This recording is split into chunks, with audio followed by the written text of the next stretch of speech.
Hey, welcome.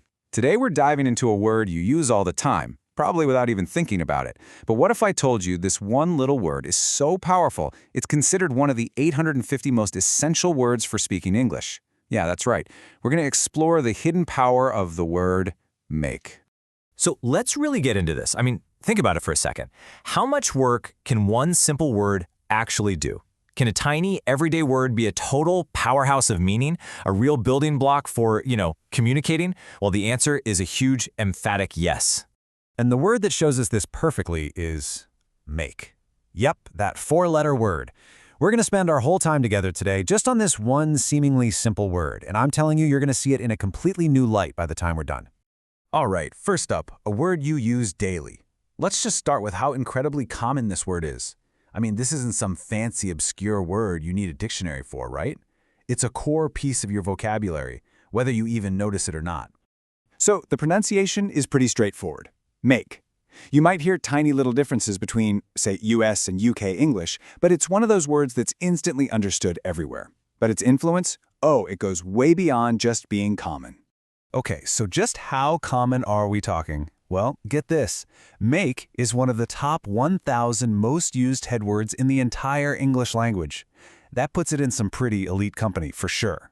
But its real importance, that goes even deeper. So, where does that deeper importance come from?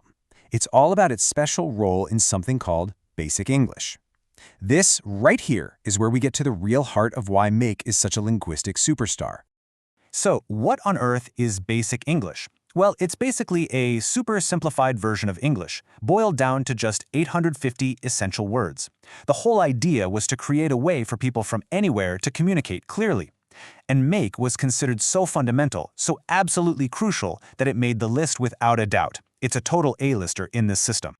Now, what's really fascinating is how it earned that spot. How does it do so much work? Well, it's because this one word does the job of many different words. It has these two really powerful core meanings that let it cover a huge amount of ground. And here they are. On one side, make means to create, to bring something new into the world. And on the other side, it means to arrange, to put something in a certain order or condition. Let's break these two down. Okay, let's start with create. Take this sentence, for example.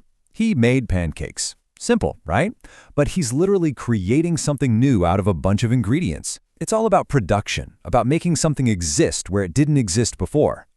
And this is where you really see how versatile it is.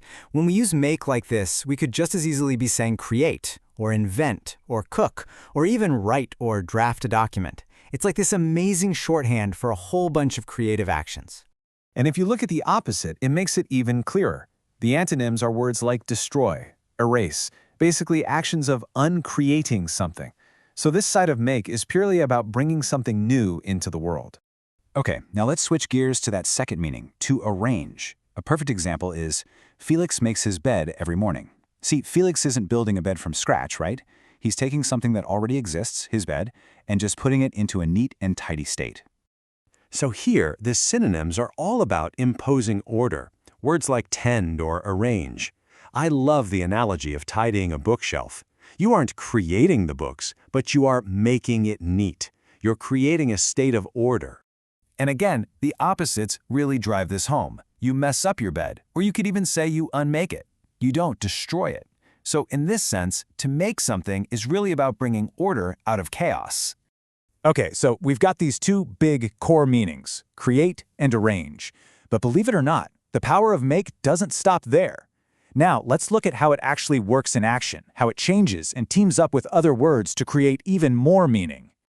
All right, grammatically speaking, make is an irregular verb, but its forms are super simple. You've got make and makes in the present, then made for the past and past participle, and making for the continuous form. That's it. It's really easy to remember, which is just another reason why it's so darn useful.